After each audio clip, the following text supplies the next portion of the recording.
So guys, अब तक हमने मार्वल यूनिवर्स यानी मार्वल मूवीज में हमें देखने को मिला हरा भरा पहाड़ यानी कि हमारा हरा हल्क, लेकिन captain America brave the new world में हमें देखने को मिला रेड हल्क। सो इस वीडियो में तुम जानने वाले हो रेड हल्क की पूरी स्टोरी, थेडियस थंडरबोल्ट रॉस को आखिर ये पावर कैसे मिली और ये आखिर हल्क से कितना हेट करता है और आखिर इन दोनों में अगर फाइट होगी तो कौन जीतेगा। देखो, अगर जिसने कॉमिक्स नहीं पढ़ी है और केवल मार्वल्स की मूवी देखा है तो उन्हें ये समझ नहीं आ रहा होगा कि आखिर ये रेड हल्क कैसे आ गया। और यहाँ पर मैं आपको बताना चाहूंगा कि रेड हल्क के जीवन का एक ऐसा कांटा है जिसने उसे काफी गहराई तक चोट पहुंचाया है। रेड हल्क ग्रीन हल्क यानी कि हल्क की लाइफ का एक बहुत बड़ा विलन है। ये कहानी है थेडियस थंडरबोल्ट रॉस की और ये एक ऐसा कैरेक्टर था जो कि हल्क से काफी ज्यादा नफरत किया करता था। पर आपके दिमाग में सवाल आया होगा कि आखिर ये कैरेक्टर जिस चीज से नफरत करता था आखिरकार ये उसी चीज में कैसे बदल गया। सो इस वीडियो में तुम जानने वाले हो रेड हल्क की पूरी स्टोरी, थेडियस थंडरबोल्ट रॉस को आखिर ये पावर कैसे मिली और ये आखिर हल्क से कितना हेट करता है और आखिर इन दोनों में अगर फाइट होगी तो कौन जीतेगा। आई होप आपको ये पता होगी कि रेड हल्क कोई और नहीं बल्कि थेडियस थंडरबोल्ट रॉस है और ये वही है जिन्हें हमने सिविल वॉर में देखा था।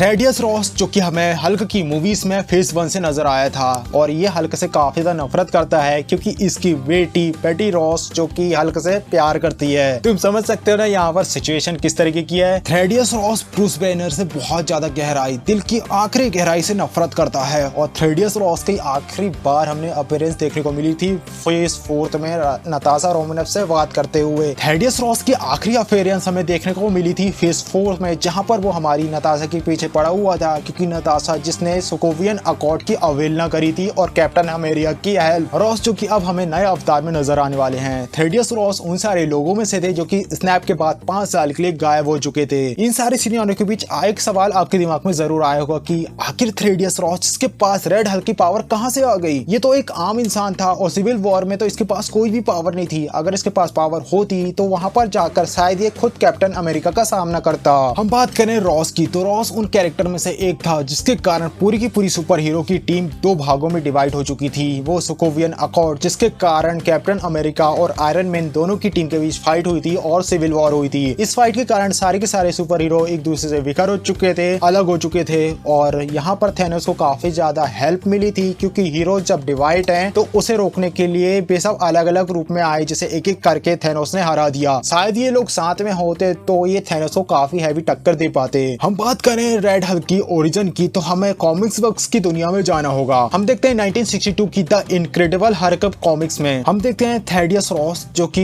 एक ऐसी फैमिली का पार्ट था जहां पर उसकी फैमिली में सारे लोग मिलिट्री सर्विस में सर्व करते हैं और ये उनके लिए रूटीन होता है, यानी जो भी इस फैमिली में पैदा होता है वो मिलिट्री मैन बनता ही है। रॉस जो कि अपनी लाइफ में काफी ब्रेवरी से कई सारी फाइट करता है, कई बार वो ऐसी सिचुएशन में फंस जाता है कि उसकी जान जाने ही वाली होती है। थेडियस रॉस के लाइफ में कई सारे ऐसी इंसिडेंट थे जिसको देखकर हम ये कह सकते हैं कि कैसे मौत को छुके टक से वापस आना होता है ना, ठीक वैसे ही आप इसे इस बात से समझ सकते हो कि जब वो काफी ज्यादा छोटा था तब वो अपने एक एरियल शो में अपने प्लेन के साथ क्रैश कर गया। डॉक्टर ने उसे चेक किया तो उसे डेड डिक्लेयर कर दिया गया, लेकिन जब उसकी डेड बॉडी को एम्बुलेंस में रख के ले जाया जा रहा था तभी वो वापस से रिवाइव हो जाता है। उसकी बॉडी कई जगह से फ्रैक्चर हो जाती है। डॉक्टर ने तो कहा था ये कभी नहीं चल पाएगा, लेकिन 1 साल के बाद वो वापस से चलना शुरू कर देता है। ये वो दिन था जिसके बाद से उसने डॉक्टर्स को हेट करना शुरू कर दिया था क्योंकि डॉक्टर का कहना था वो चल नहीं पाएगा और वह अपनी इच्छा शक्ति के जरिए चलना शुरू कर देता है। हम देखते हैं रॉस जिसे कि अपनी पूरी फैमिली के तरह मिलिट्री में जाना था, वो मिलिट्री एकेडमी में जाता है और वहां पे अपने कमांडर की बेटी से शादी भी करता है। इस शादी से रॉस को उसकी पहली बच्ची मिलती है और ये होती है बेटी रॉस। और बेटी रॉस यानी कि हमारा ब्रूस वेन। फिर तभी वर्ल्ड वॉर 2 की शुरुआत होती है जहां पर रॉस जो कि इस वर्ल्ड वॉर का पार्ट होता है और वो अपनी वेवरी से कई सारी फाइट को जीतता है और उसकी रैंक लगातार पुश होती जाती है। उसकी इन सारी काबिलियत को देखते हुए उसे थंडरबोल्ट रॉस का टाइटल मिल जाता है। कारण ये था कि जब भी वो अटैक किया करता था उसकी स्पीड एकदम बिजली की तरह नजर आती थी और वह उस फाइट को कॉन्कर कर लेता था। जब वर्ल्ड वॉर 2 का एंड हुआ और अमेरिका सुपर पावर के तौर पे बाहर निकला तब वह रीड रिचर्ड्स की कंट्रोल यूनिट का पार्ट बन जाता है। ये वो समय था जब ब्रूस बैनर जो कि स्कूल का एक पार्ट था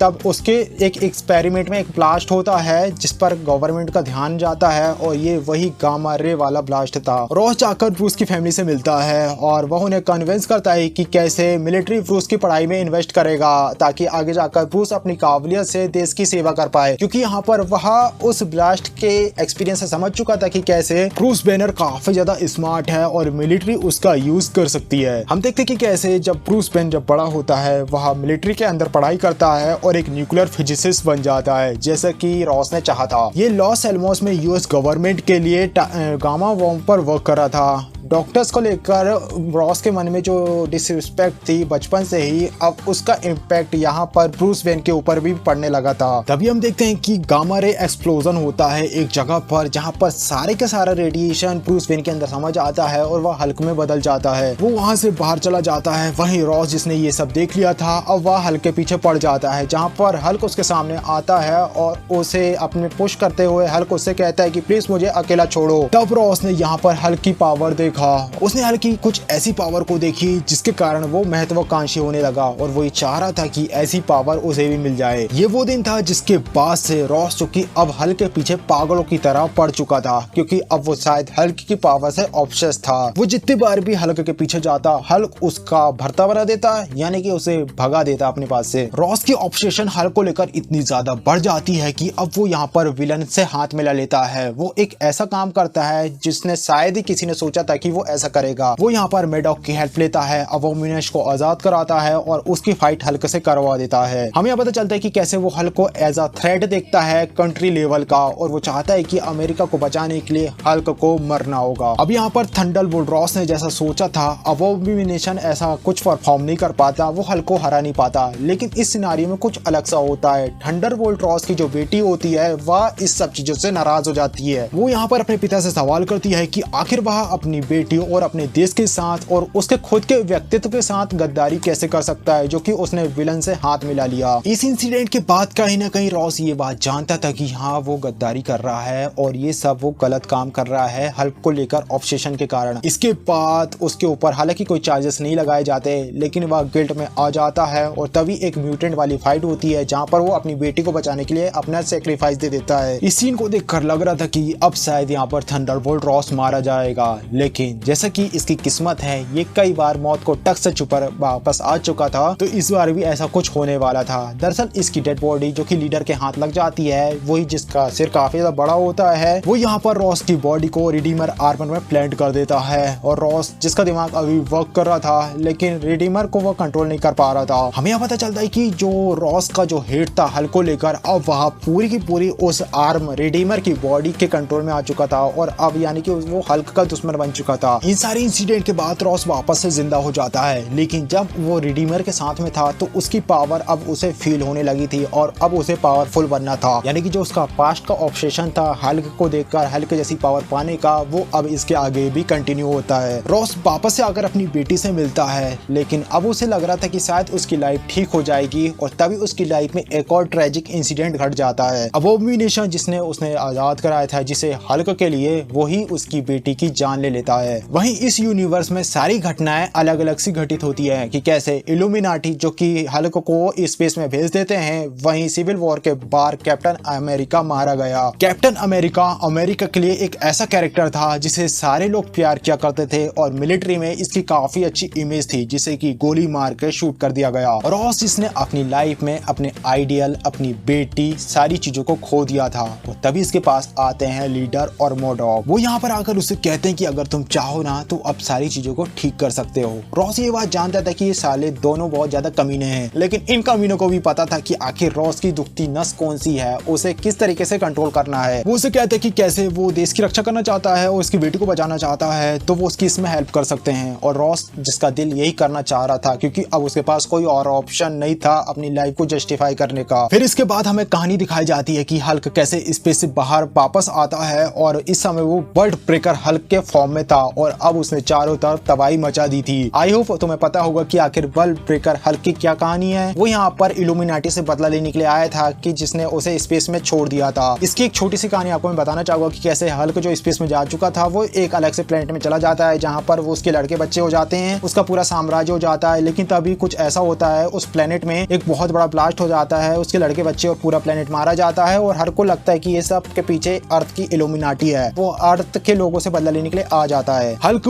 वर्ल्ड ब्रेकर फॉर्म में आ चुका था और हल्क को रोकने की जरूरत थी, तभी उसके ऊपर सैटेलाइट बीम से अटैक किया जाता है, जिसके कारण हल्क वापस से ब्रूस बैनर फॉर्म में आ जाता है। और हमें यहाँ पर यह भी बात पता चलती कि दरअसल इस सैटेलाइट को कुछ ऐसे डिजाइन किया गया था कि ये हल्क के अंदर से उसकी गामा रेडिएशन को चूस लेगा, जो कि उसे हल्क बनाता है, और इसी एनर्जी को ट्रांसफर कर दिया गया रॉस के अंदर, यानी कि अब रॉस रेड हल्क में इस तरीके से बदलता है उसी गामा रेडिएशन एनर्जी के जरिए। फाइनली अब रॉस को वो सारी पावर मिल चुकी थी जिससे उसे ऑब्सेशन था पहली शुरुआत से ही, और फाइनली वो उतना पावरफुल बन चुका था। इस पावर का यूज करते हुए सबसे पहले तो वह अपनी बेटी के कातिल यानी अबोमिनेशन के पास जाता है और वह उसे गोली मार के वहीं पे मार देता है, और फिर जाता है हल्क के पास। रेड हल्क जो कि सोच रहा था कि अब क्योंकि उसके पास पावर है तो वो यहाँ पर हमारे ग्रीन हल्क का भर्ता बना देगा, लेकिन वो यहाँ पर ग्रीन हल्क को कम आंक रहा था। हालांकि पीछे मोडॉक और लीडर जो कि रेड हल्क को भड़का रहे थे कि कैसे उसे ग्रीन हल्क का भर्ता बना देना चाहिए, और यहाँ पर रेड हल्क ग्रीन हल्क से टीम अप करता है एक नाटक करने के लिए। अब यहाँ पर वह ब्रूस की मदद लेता है और ऐसा प्रिटेंड करता है कि कैसे अब यहाँ पर जनरल रॉस मारा जा चुका है। अब वो लीडर के पास जाता है और जनरल रॉस जिसके अंदर पावर थी कि वो गामा रेडिएशन को सख्त कर सकता था, तो वो लीडर के सिर पे हाथ रखता है और उसे वापस से नॉर्मल इंसान में बदल देता है। लीडर जिसे पावर मिली थी हल्क के ब्लड से, और अब वो वापस से नॉर्मल इंसान में बदल चुका था। वहीं इसके बाद वो व्हाइट हाउस में जाता है और उस पुतले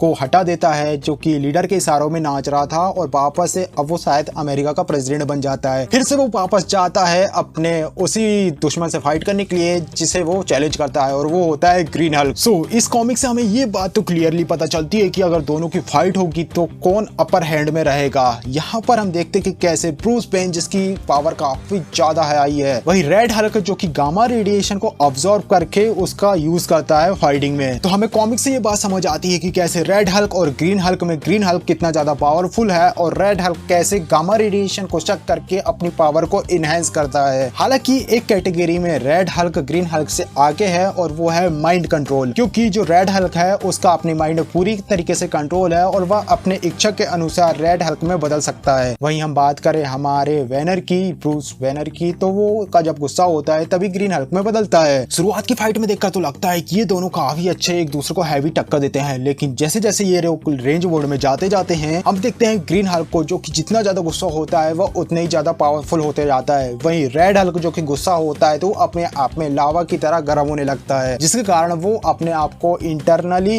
वीक बना देता है। सो गाइस, ये थे दोनों के पावर लेवल्स। आपका क्या सोचना है इन दोनों के बारे में कि दोनों में ज्यादा पावरफुल कौन है, और अगर फाइट होगी तो कौन जीतेगा, और इनकी कौन सी ऐसी पावर है जो कि मैंने मिस करती है? अगर तुम्हें इस बारे में पता होगा तो तुम कमेंट बॉक्स में मुझे बता सकते हो, तुम अपना ओपिनियन शेयर कर सकते हो। वहीं captain America brave the new world के लिए तुम क्या एक्साइटेड हो, तुम्हारी एक्सपेक्टेशन क्या है, वो भी तुम कमेंट बॉक्स में बता सकते हो। सो गाइस, वीडियो अच्छा लगा प्लीज वीडियो को लाइक कर चैनल को सब्सक्राइब करिएगा। मिलते हैं नेक्स्ट वीडियो में, तब तक के लिए बाय।